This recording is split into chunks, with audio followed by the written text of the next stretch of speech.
Students, कैसे हैं आप सब। मैं सौरभ खत्री स्वागत करता हूं आप सबका मेरे YouTube चैनल खत्रीज गुरुकुल पर। और आज हम शुरू करने जा रहे हैं हमारा जो क्लास 10th का मैथमेटिक्स है उसका चैप्टर नंबर 5 को आज हम शुरू करने जा रहे हैं, जो कि हमारा है अर्थमेटिक प्रोग्रेशन। ठीक है, तो चलिए पहले ये जान लेते हैं कि इस चैप्टर में हम लोग को पढ़ना क्या क्या है। उसके बाद हम लोग एक एक करके सारे टॉपिक्स को डील करेंगे। सबसे पहले तो हमको यहाँ पे जानना है कि सीक्वेंस क्या होता है। ठीक है, सीक्वेंस क्या होता है। उसके बाद हम लोग जानेंगे कि सीरीज क्या होता है। ठीक है, उसके बाद स्पेशल टाइप ऑफ सीक्वेंस के बारे में जानेंगे, जो कि है हमारा सबसे पहला जो कि क्लास 10th में पढ़ना है, वो है arithmetic progression. It is a type of sequence. ठीक है, तो इसके बारे में जानेंगे। फिर इसमें हम लोग देखेंगे कि सीक्वेंस में क्या क्या टर्म्स आ रहे हैं, जैसे कि nth टर्म हो गया, सम ऑफ एन एपी हो गया, ये सारी चीजें हम लोग यहाँ पर देखेंगे। ठीक है, तो सबसे पहले हम लोग शुरू करते हैं कि सीक्वेंस क्या होता है, उससे शुरू करते हैं। तो देखिए स्टूडेंट्स, हर वो चीज का ग्रुप, यहां पर हम लोग मैथमेटिक्स पढ़ रहे हैं तो यहां पर बेसिकली हम लोग नंबर्स को ही लेके चलते हैं, लेकिन सीक्वेंस में सिर्फ नंबर नहीं आते हैं। हर वो चीज का ग्रुप जो कि एक खास पैटर्न में अरेंज किया हुआ रहे, वो सीक्वेंस होता है। हर वो चीज का ग्रुप जो कि एक खास पैटर्न में अरेंज किया हुआ रहे, वो सीक्वेंस होता है। जैसे कि अभी हम मैथमेटिक्स के बारे में बात कर रहे हैं, तो यहाँ पर नंबर्स के बारे में बात करेंगे। तो वैसे नंबर्स का ग्रुप जो एक खास रूल को फॉलो करता है, एक खास पैटर्न पर अरेंज किया हुआ है, उसको हम लोग सीक्वेंस बोलेंगे। जैसे कि अगर कुछ एग्जांपल्स हम लोग ले लें, तो मान लीजिए 3, 5, 9, 15, 23,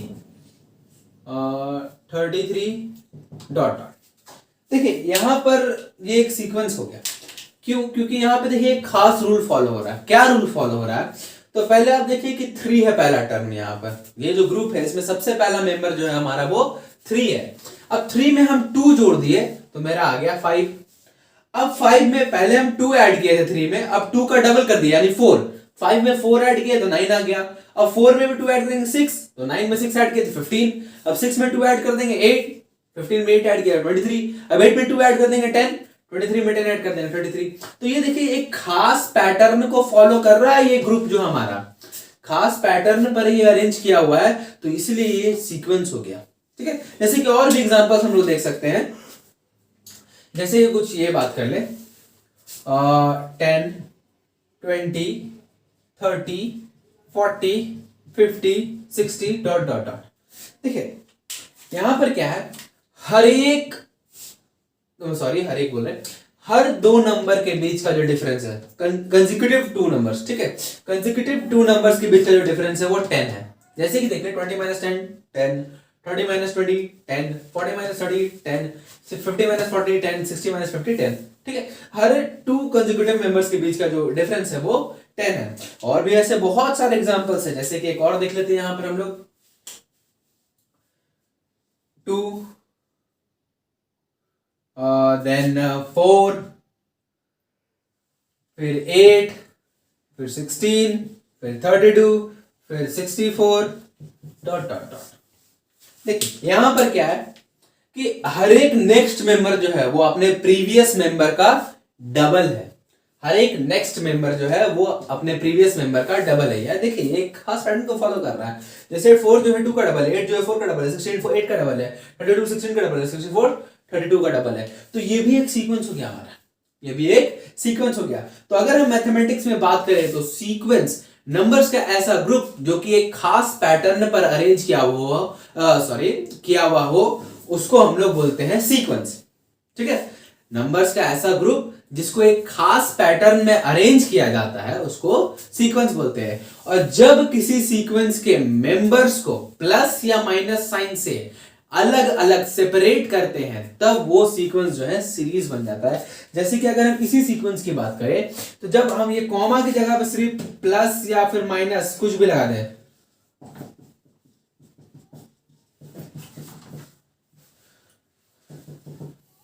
तो ये मेरा हो गया सीरीज। यहां तक मेरा चल रहा था सीक्वेंस, लेकिन ये हो गया मेरा सीरीज।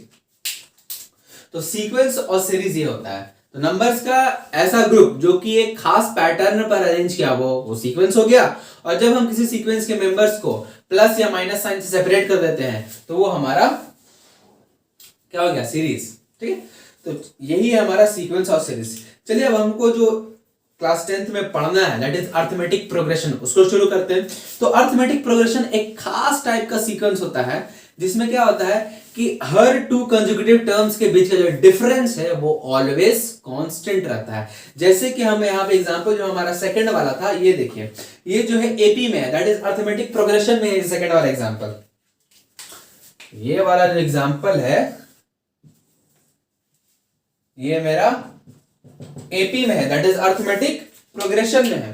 ठीक है, क्यों? यहां पे हम चेक कर सकते हैं कि हर दो कंसेक्यूटिव मेंबर का जो बीच का डिफरेंस है वो 10 आ रहा है, मतलब वो कांस्टेंट जा रहा है, कहीं पर चेंज नहीं हो रहा है। ठीक है, तो ये हो गया मेरा अर्थमेटिक प्रोग्रेशन। तो arithmetic progression is a type of sequence in which the difference between two consecutive terms of that sequence is always constant. ठीक है, AP is a special type of sequence in which the difference between two consecutive terms is always constant. ये हो गया हमारा AP। ठीक है, चलिए अब देखते हैं आगे कुछ इसके बेसिक टर्मिनोलॉजीज को।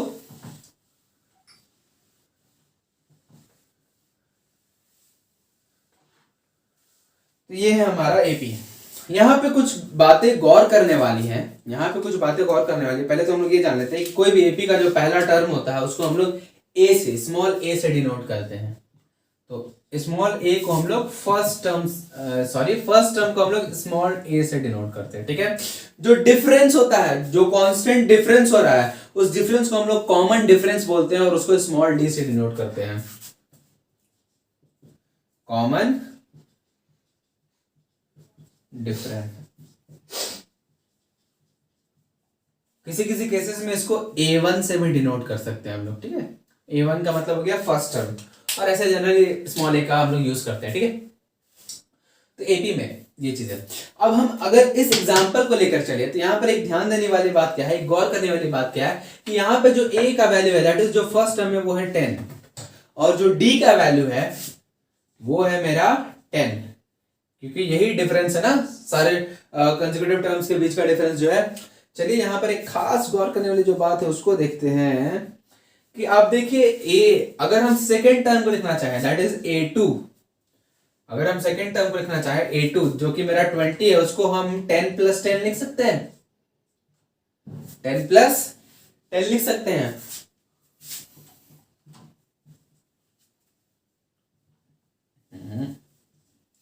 टेन प्लस 10, इस 10 के जगह पर हम डाल देते हैं A और इस 10 के जगह पर हम डाल देते हैं D। अब ध्यान देखिए जो थर्ड टर्म है A3 30, उसको हम 10 + 20 लिख सकते हैं, 10 + 20। इस 10 के जगह पे रख देंगे A, क्योंकि A का वैल्यू 10 ही है ना, प्लस 20 को हम 2 × 10 लिख सकते हैं, ये हो जाएगा A + 2 × और इस 10 के जगह पे हम रखेंगे D, क्योंकि इसका वैल्यू भी 10 ही है ना। ठीक है, तो जो थर्ड टर्म है वो A + 2D आ रहा है। अगर हम फोर्थ टर्म को देखें तो ये जो है हमारा 40, इसको हम लिख सकते हैं 10 + 30, लिख सकते हैं। 10 के जगह पे आ जाएगा मेरा पहला टर्म A, और 30 जो है वो 3 × कॉमन डिफरेंस D के इक्वल हो जाएगा, क्योंकि D का वैल्यू भी 10 है। अगर हम फिफ्थ टर्म देखें जो कि है हमारा 50, इसको हम 10 + 40 लिख सकते हैं। 10 जो है हमारा वो फर्स्ट टर्म A है, और 40 को हम लोग 4 × कॉमन डिफरेंस D लिख सकते हैं, क्योंकि उसका वैल्यू भी 10 है। तो ध्यान से देखिए यहां पर इन सब चीजों में एक खास चीज हो रहा है सब में,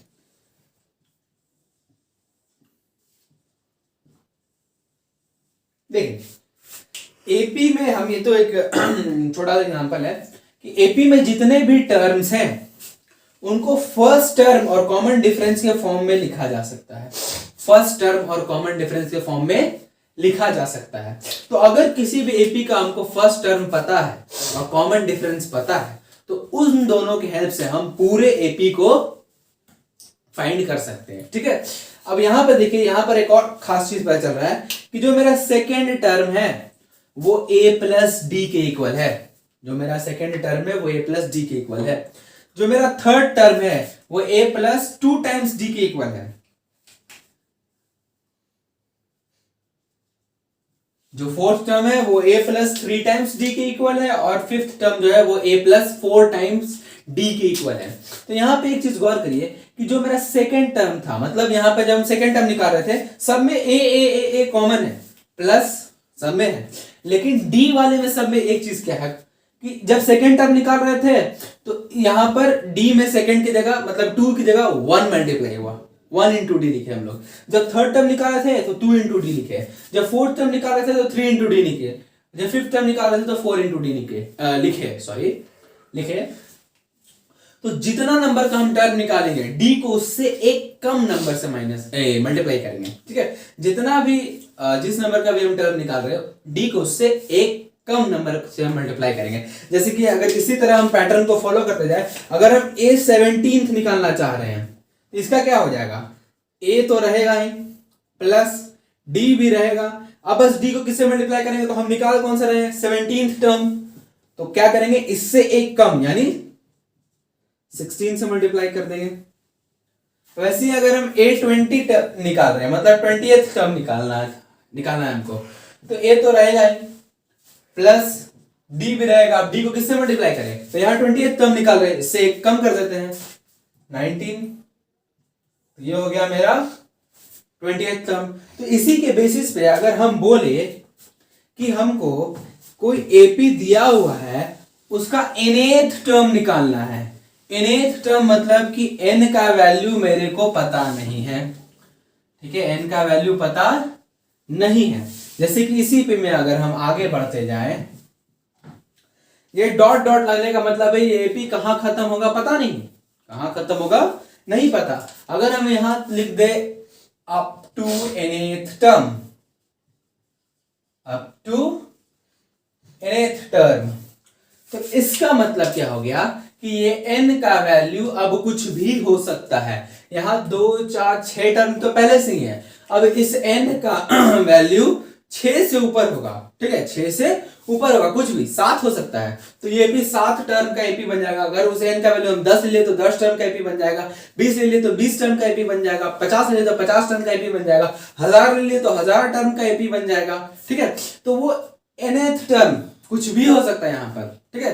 तो अगर हम उसी पैटर्न को फॉलो करते हुए nth टर्म को हम निकालना चाहें तो nth टर्म को हम लोग दिखाएंगे an से, ठीक है। और इसको निकाल, पहले a रहेगा प्लस d रहेगा, तो मल्टीप्लाई किससे करेंगे, तो यहां निकाल कौन सा टर्म रहे हैं, nth टर्म, nth टर्म निकाल रहे, तो इससे एक कम यानी n-1, n-1।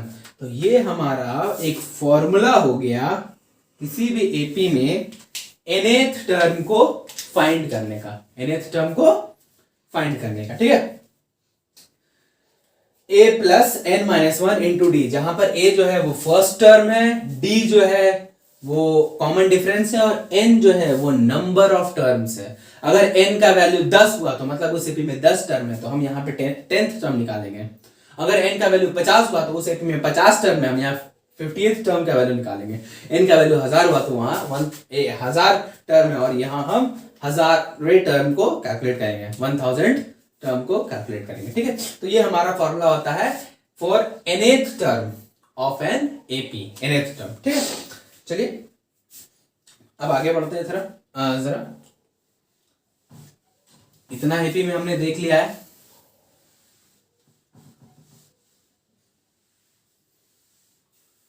अब इस पे बेस्ड हम लोग कुछ क्वेश्चंस कर लेते हैं जो कि हमारे एनसीईआरटी का ही चैप्टर नंबर 5 है अरिथमेटिक प्रोग्रेशन, उसको हम लोग उसका जो फर्स्ट एक्सरसाइज है उसी से हम लोग लेकर के चलते हैं, कुछ क्वेश्चंस कर लेते हैं, उसके बाद हम लोग आगे क्या क्या कॉन्सेप्ट्स है उसको देखेंगे। चलिए 5.1 एक्सरसाइज का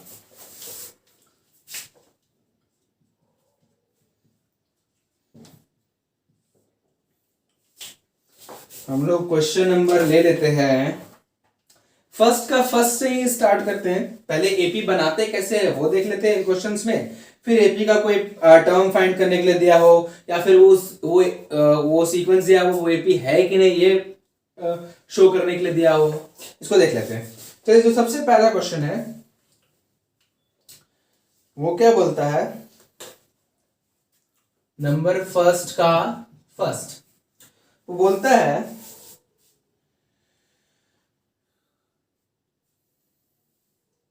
the taxi fare for first kilometer is rupees 15 and for subsequent kilometers is rupees 8 per kilometer।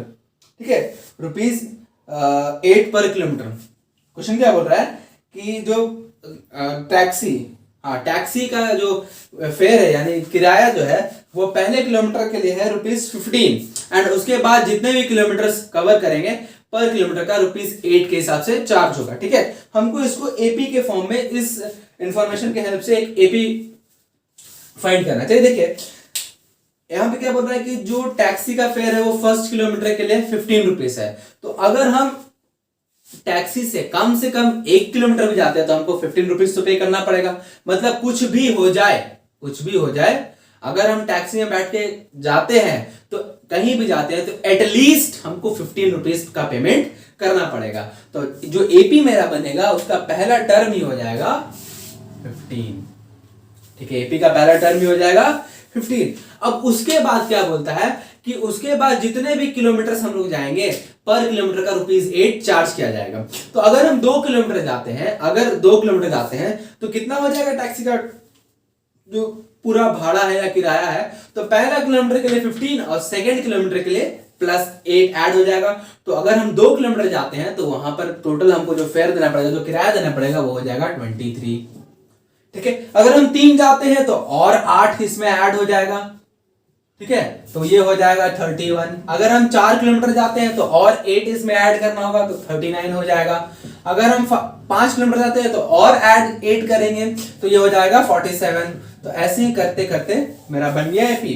और यहां पर एपी जो है इसका जो फर्स्ट टर्म है वो है 15 और कॉमन डिफरेंस डी जो है उसको निकालने के लिए क्या करना है, सिंपल कुछ नहीं करना है, कोई भी 2 कंसेक्यूटिव टर्म्स को हमको सब्ट्रैक्ट करना है, कोई भी 2 कंसेक्यूटिव टर्म्स। बस ध्यान रखिएगा कि next term minus previous term कीजिएगा। ठीक है, next term minus previous term मतलब कि a1 माइनस a2 नहीं, मतलब कि first term minus second term नहीं, second term minus first term करिएगा, या फिर थर्ड माइनस फोर्थ नहीं, फोर्थ माइनस थर्ड करिएगा। ठीक है, next term minus previous term करेंगे। तो कोई भी 2 टर्म को हम सब्ट्रैक्ट कर सकते हैं। 23 माइनस 15 कर दिए, मेरा आ गया 8। तो ये बन गया मेरा एपी और इसका जो फर्स्ट टर्म है वो है 15 और कॉमन डिफरेंस डी जो है वो है 8। ठीक है, चलिए आगे बढ़ते हैं। नंबर 2 इसी का क्वेश्चन है, किसी सॉरी वेट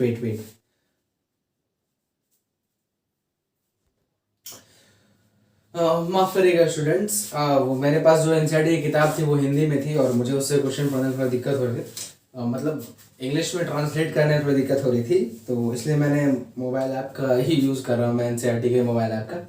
चलिए इसे देखते हैं। जो हमारा सेकंड क्वेश्चन है वो बोल क्या रहा है कि the amount of air present in a cylinder when a vacuum pump removes 1/4 of the air remaining in the cylinder at a time। ये क्या बोला क्वेश्चन में कि the amount of air present in a cylinder मतलब उस cylinder में present air का amount, जबकि उसमें जो एयर प्रेजेंट है उसमें एक वैक्यूम पंप लगा हुआ है जो प्रेजेंट एयर का, रिमेनिंग एयर का 1/4 पार्ट एक बार में बाहर निकाल देता है। तो अगर हम मान ले कि initially let the volume of air या फिर the amount of air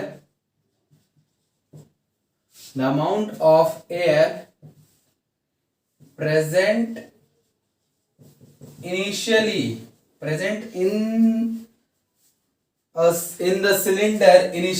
in the cylinder initially is equals to x। अगर हम ये कंसिडर कर ले कि जो इनिशियल वॉल्यूम था या अमाउंट था एयर का सिलेंडर के अंदर वो x है, तो आराम से फिर हम एपी को फाइंड कर सकते हैं, क्योंकि जो सबसे इनिशियल स्टेज में जो वहां पर अमाउंट ऑफ एयर प्रेजेंट है वो है मेरा x।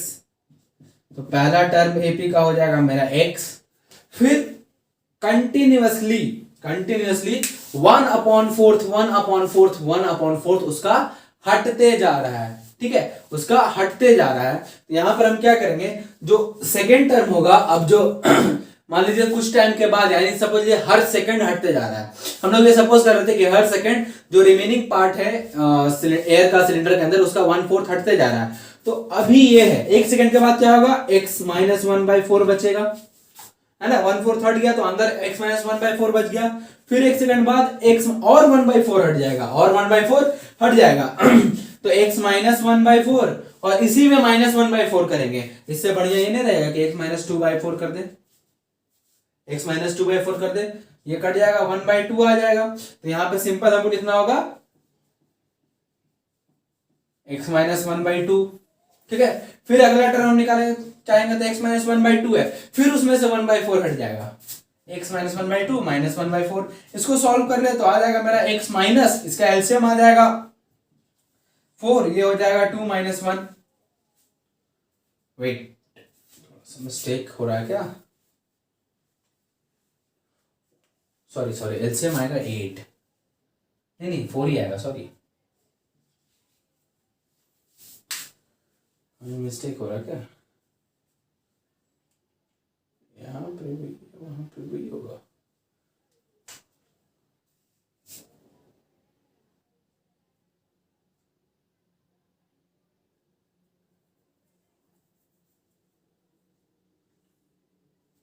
एक मिनट में देख लेता हूँ, एक मिनट रुकिए।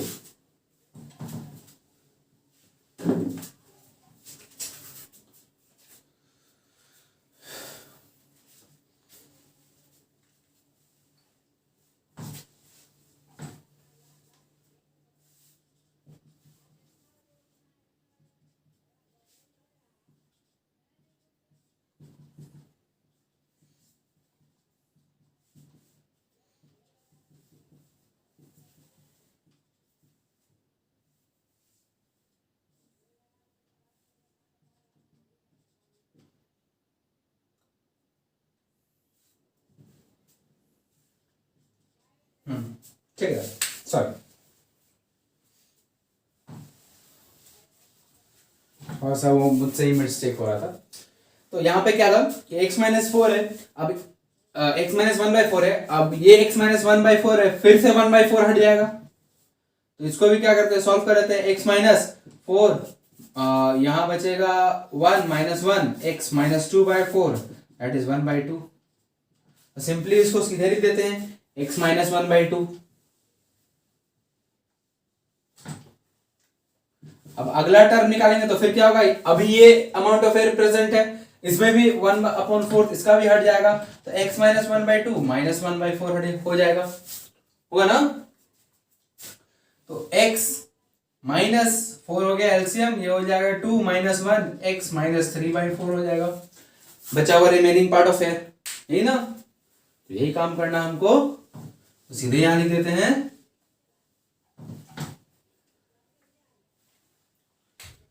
माइनस में 3/4 डॉट डॉट डॉट। तो ये बन गया एपी, जहां पे फर्स्ट टर्म जो है वो x और कॉमन डिफरेंस जो d है वो है 1/4, ठीक है। तो ऐसे ही और दो क्वेश्चंस और इसमें, the cost of digging a well after every metre of digging when it cost ₹150 for the first metre and rises ₹50 for each subsequent metre. तो ये जो हमारा ये फर्स्ट क्वेश्चन इसी की तरह है, ठीक है। और लास्ट क्वेश्चन जो फोर्थ नंबर है, the amount of money in the account every year when ₹10,000 is deposited at compound interest at 8% per annum, ठीक है।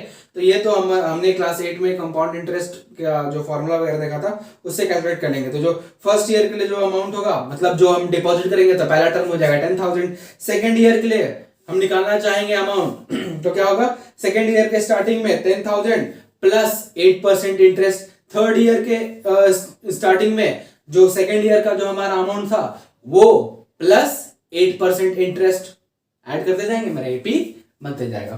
तो इसको आप लोग कर लीजिएगा, ठीक है। चलिए हम लोग सेकंड नंबर को देखते हैं इसी में।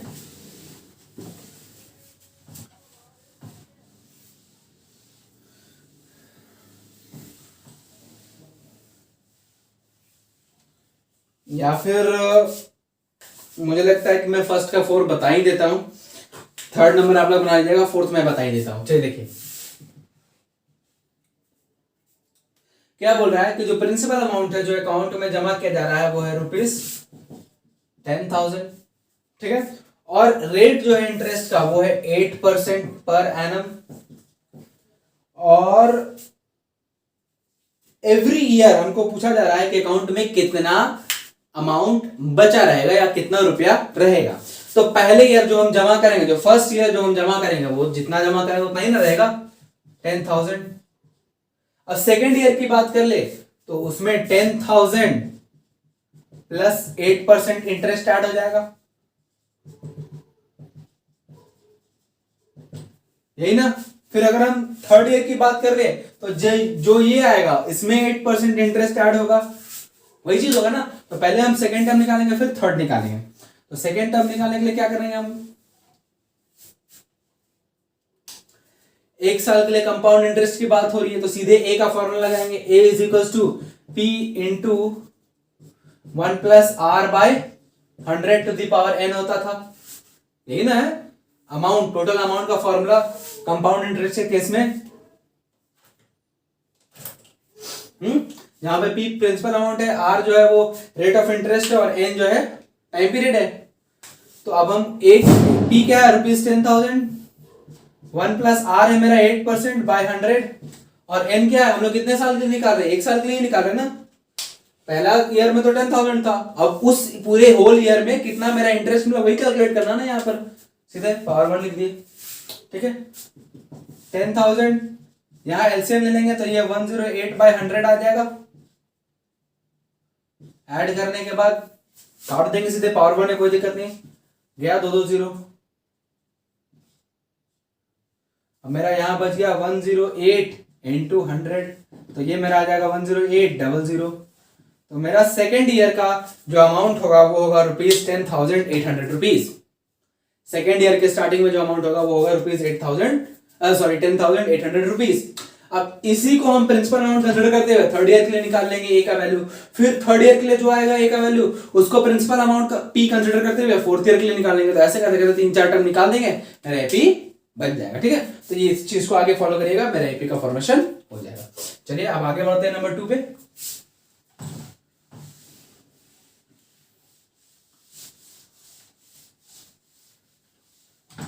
चलिए नंबर 2 में क्या बोल रहा है कि write first 4 terms of the AP when the first term a and the common difference d are given as follows. देखिए इसमें से मैं कोई एक ही बता देता हूं, बाकी सब उसी की तरह आप बना लीजिएगा। नंबर सेकंड का फर्स्ट नंबर ही देख लीजिए, ए दिया हुआ है मेरा 10 और डी दिया हुआ है 10। ये इसका एग्जांपल तो हमने नहीं लिया था। चलिए नंबर 5 देख लीजिए।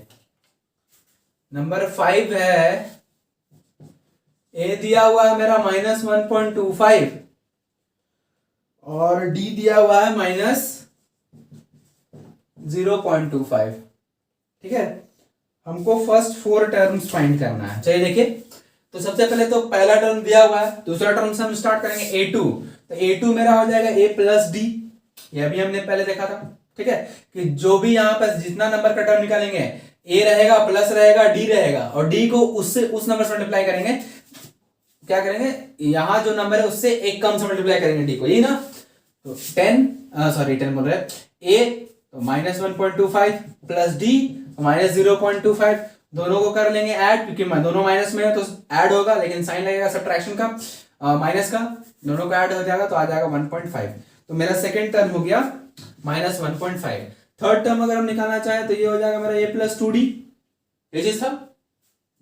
ए की जगह पे -1.25 प्लस 2 इंटू डी की जगह पे माइनस में 0.25 -1.25, ये प्लस इंटू माइनस माइनस हो जाएगा, 2 इंटू 0.25 0.5 आ जाएगा, तो ये मेरा हो जाएगा माइनस में 1.75।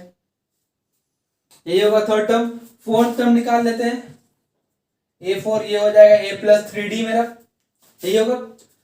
चलिए ए के जगह पे -1.25 प्लस 3 इंटू डी के जगह पे माइनस में 0.25 -1.25 ये plus minus into plus minus 3 into 0.25 हो जाएगा मेरा 0.75 दोनों को ऐड कर देंगे आ जाएगा -2.0 -2.0 तो देखिए फर्स्ट टर्म हो गया ये सेकंड टर्म हो गया ये थर्ड टर्म ये फोर्थ टर्म ये इसी तरह आगे बाकी क्वेश्चन भी सॉल्व कर लेना है ठीक है चलिए अब आगे बढ़ते हैं नंबर 3 पर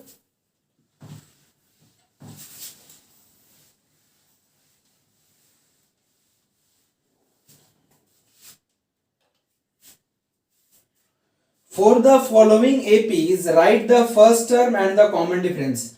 देखिए सेकंड क्वेश्चन में क्या था फर्स्ट टर्म और कॉमन डिफरेंस दे दिया था हमको एपी फाइंड करना था अब थर्ड क्वेश्चन क्या कर रहा है कि एपी दे दिया हमको फर्स्ट टर्म और कॉमन डिफरेंस फाइंड करना बहुत इजी है कोई भी एक ले लेते हैं हम लोग यहां पर चलिए नंबर 3 इसका देख लेते हैं क्वेश्चन है 1/3 5/3 9/3 और 13/3 डॉट डॉट डॉट देखिए क्या करना है यहाँ पर हमको फर्स्ट टर्म और कॉमन डिफरेंस डिफाइन करना है तो फर्स्ट टर्म तो सीधे दिख रहा है ए हो गया मेरा 1/3 first term common difference define करने क्या करेंगे कोई भी टू कंसेक्यूटिव टर्म को सब्ट्रैक्ट कर देंगे बस करना क्या है नेक्स्ट माइनस प्रीवियस तो क्या करते हैं सेकंड टर्म को फर्स्ट से सब्ट्रैक्ट कर देते हैं थर्ड माइनस सेकंड भी कर सकते हैं कोई दिक्कत नहीं है हम लोग सेकंड माइनस फर्स्ट ही कर लेते हैं 1/3 एलसीएम 3 हो जाएगा ऊपर हो जाएगा 5 - 1 दैट इज 4/3 हो गया डी निकल गया मेरा ए निकल गया हो गया फर्स्ट टर्म और कॉमन डिफरेंस डी तो इसी तरह बाकी सब भी बना लेना है ठीक है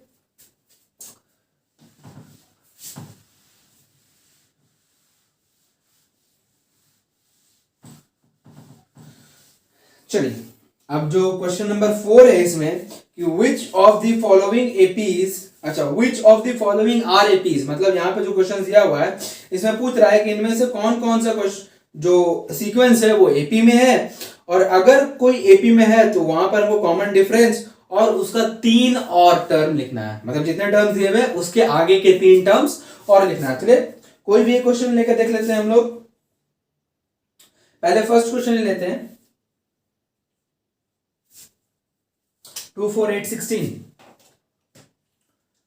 नंबर 4 का फर्स्ट 2 4 8 16 देखिए एपी में है कि नहीं इसको चेक करने का सबसे आसान तरीका है कि हम लोग देख ले कि हर एक टू कंसेक्यूटिव टर्म्स के बीच का जो डिफरेंस है वो सेम होना चाहिए चलिए देख लेते हैं अगर हम बात करें यहां पर a2 minus a1 that is second minus first term तो 4 - 2 दैट इज 2 अगर हम बात कर ले a3 माइनस a2 तो वो होगा 8 - 4 देखिए यहीं पर एक चीज खराब हो गया कि यहां पर डिफरेंस 2 है और यहां पर डिफरेंस 4 हो गया तो मतलब ये एपी में नहीं है क्योंकि डिफरेंस सेम नहीं है ना तो इसको लिख देंगे since a2 minus a1 is not equal to a3 minus a2 therefore 2 4 8 and 16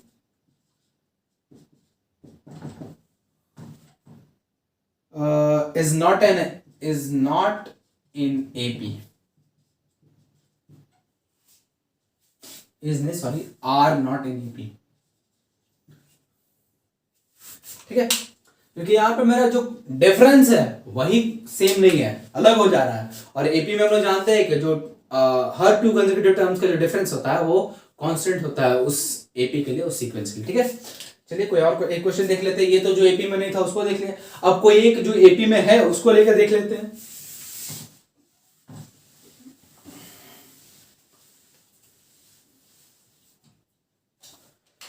तो यहां पर अगर हम देखें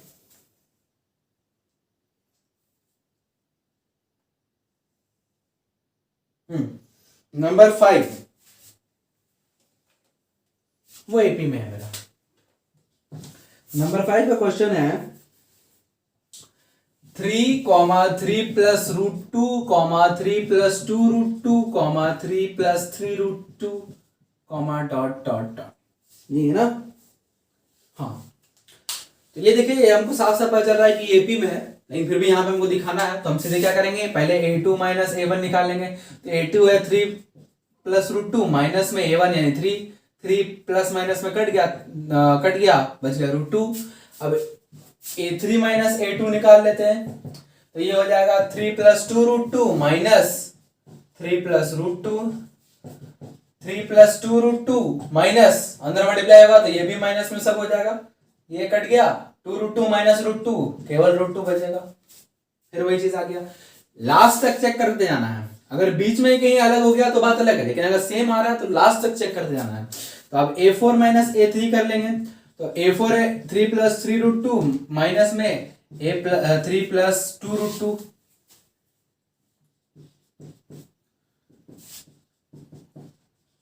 ये माइनस मल्टीप्लाई होगा तो माइनस में 3 भी हो जाएगा, माइनस में 2 रूट टू भी हो जाएगा, 3 3 कट गया, प्लस माइनस में था 3 root two minus 2 root two बच गया रूट टू।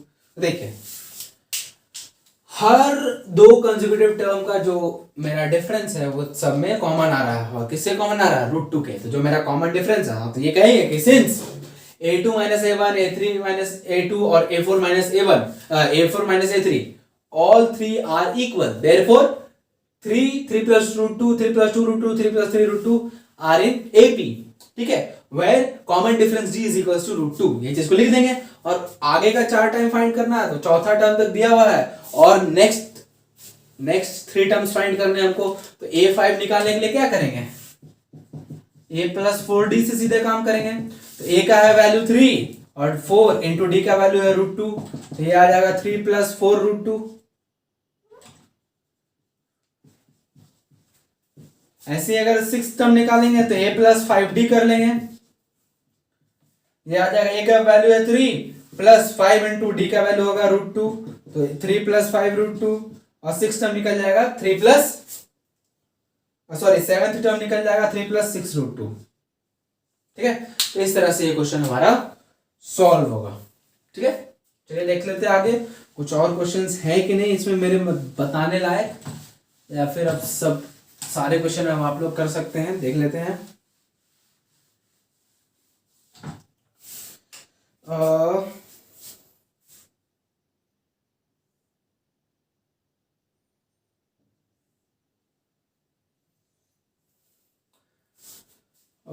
अब ऐसा तो नहीं लगता ये कोई क्वेश्चन मुझे बताने की जरूरत है, तो आप लोग अब बाकी बनाइए। अगर किसी को भी डाउट, कोई भी क्वेश्चन नहीं बनता है तो मेरे को बस एक्सरसाइज और क्वेश्चन नंबर वो कमेंट सेक्शन में बता दीजिएगा, कमेंट के नीचे, इस वीडियो के नीचे कमेंट सेक्शन में मैं उसको सॉल्व करके आपको बता दूंगा, ठीक है। या फिर मैं उसको एक वीडियो बनाऊंगा जिसमें उसको सॉल्व कर दूंगा, और फिर वो वीडियो मैं हम लोगों के लिए यूट्यूब पे डाल दूंगा, ठीक है।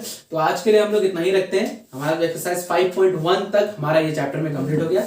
अगले वीडियो में हम लोग एक्सरसाइज 5.2 को शुरू करेंगे, और ऐसे ही वीडियोस देखने के लिए, अगर वीडियो अच्छी लगती है और आप ऐसे ही वीडियो देखना चाहते हैं तो मेरे चैनल खतरिश गुरुकुल को सब्सक्राइब कर लीजिए, और बगल में जो बेल आइकन है उसको प्रेस करके ऑल को सिलेक्ट कर लीजिए।